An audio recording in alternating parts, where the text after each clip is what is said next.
Hello and welcome to another podcast. Today we're going to continue with medications, but we're going to take a slightly different approach and we're going to look at corticosteroids as a collective as opposed to just one drug. Now, as you could imagine, the indications for corticosteroids are numerous due to the anti-inflammatory and immunosuppressive effects that corticosteroids have.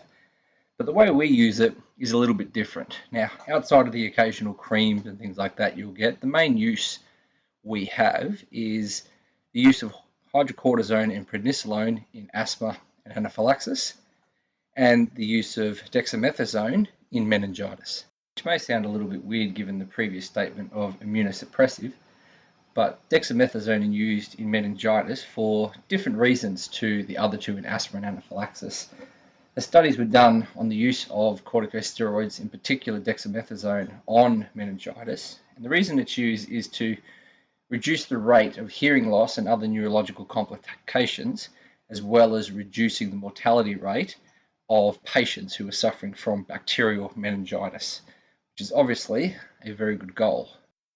Before we have a closer look at the medications, we need to revisit a few concepts around the body to help us understand a lot more about corticosteroids, in particular the effects they have on the body and some adverse effects as well.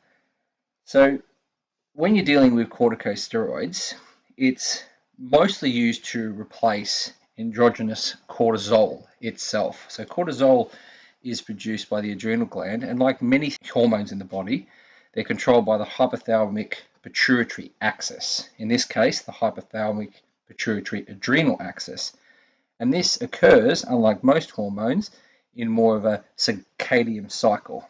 Now, the way it works is the hypothalamus produces corticotropin-releasing hormone, and that in turn goes to the anterior pituitary gland, which releases androcorticotropic hormone, which finally stimulates the adrenal gland to produce its cortisol.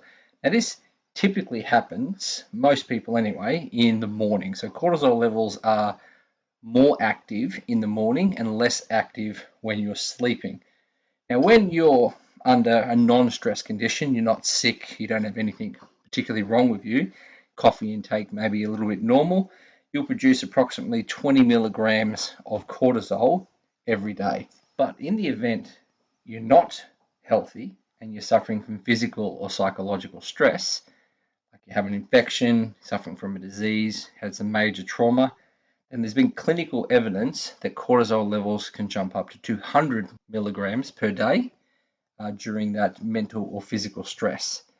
Now, there's a limit to this because people that are suffering from sepsis, the opposite effects occur, and the adrenal glands will actually lose the ability to produce cortisol at all. You need to go on supplementary corticosteroid as a result of this. Cortisol is produced by the adrenal gland, and the adrenal gland is also responsible for producing aldosterone, a lot of our sex hormones, also controlled by the HPA axis.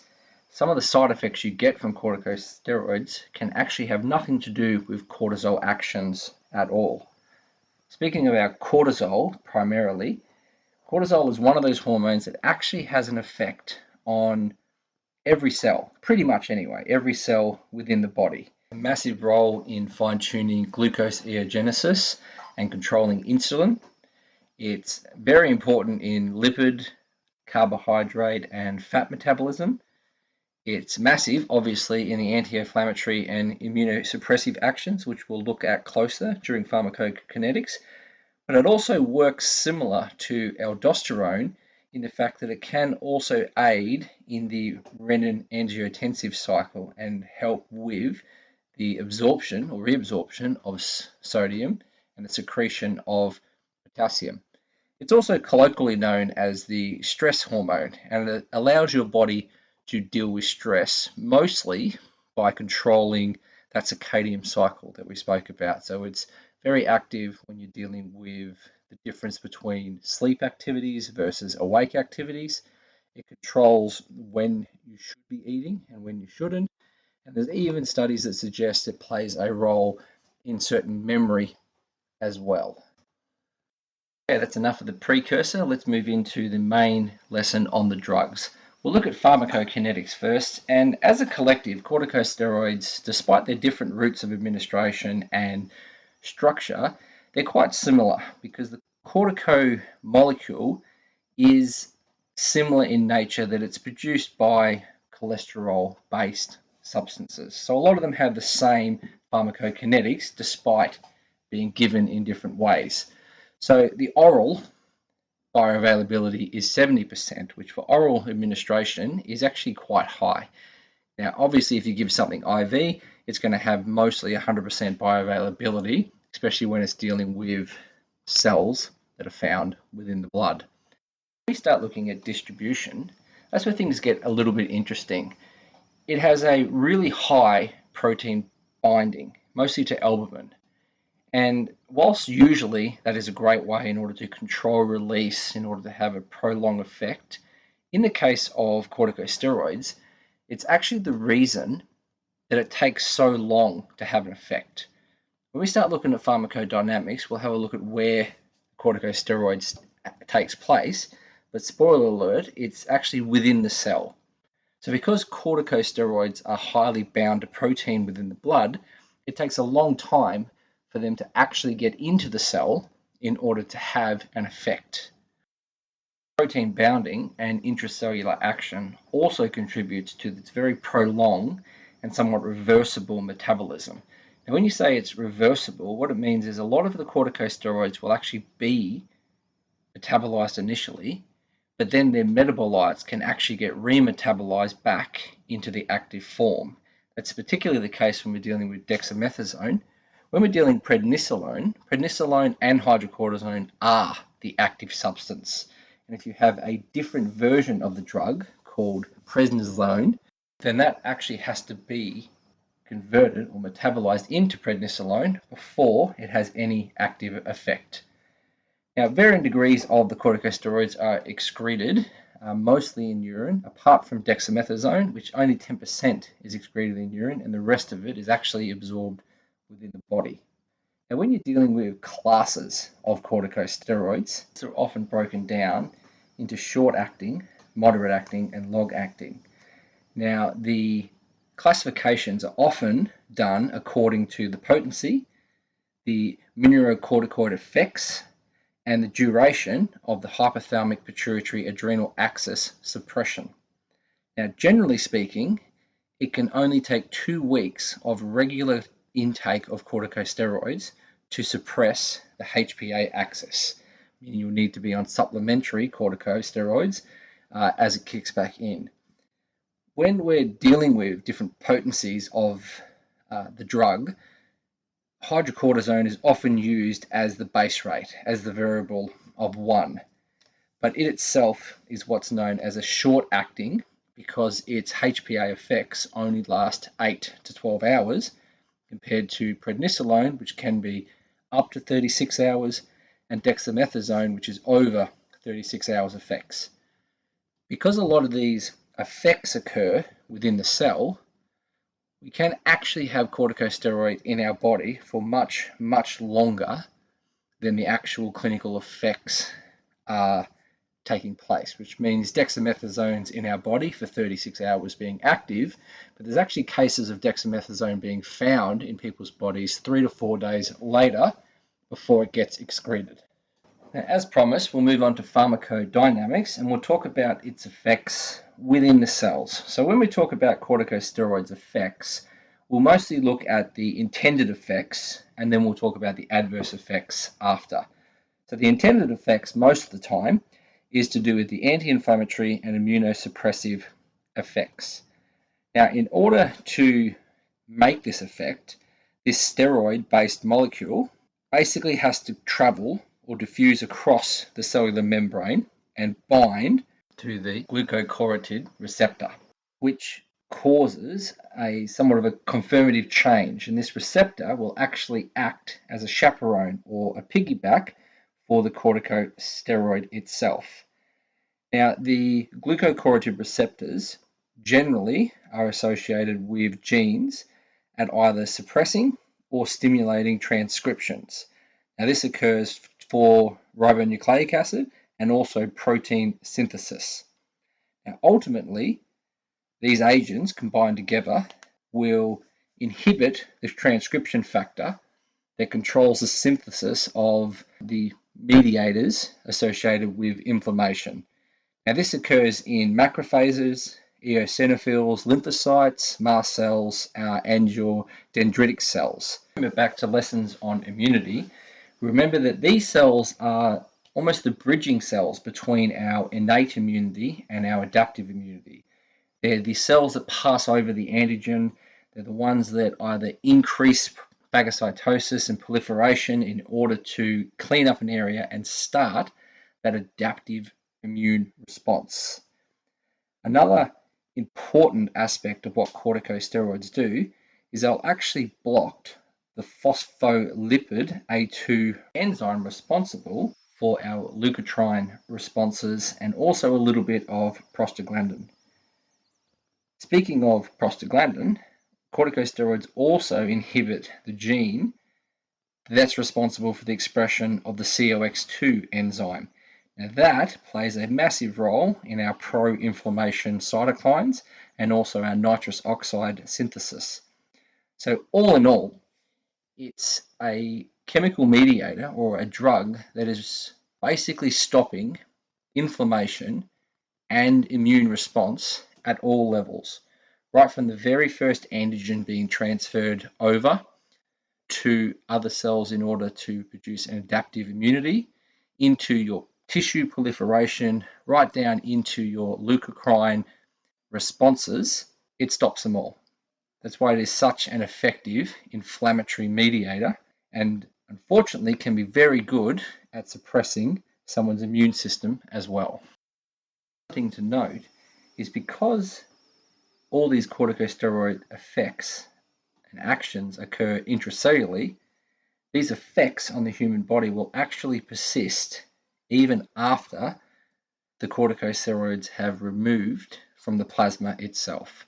So the corticosteroid levels can be indetectable within the blood, but the effects can still be happening within the body.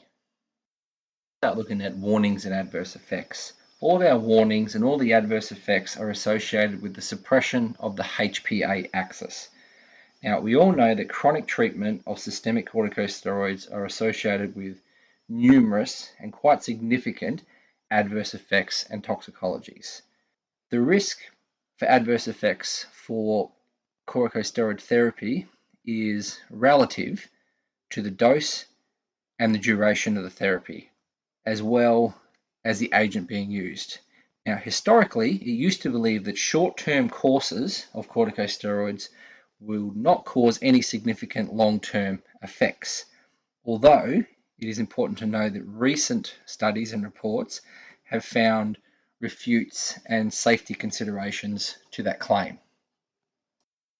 Short-term use of corticosteroids has been shown to have some effects, mostly associated around that hypoglycemia, the disturbance of blood pressure, so messing in with the renin-angiotensin area. It also can be linked to gastrointestinal bleeding because of its link to the COX enzymes, like a non-steroidal anti-inflammatory.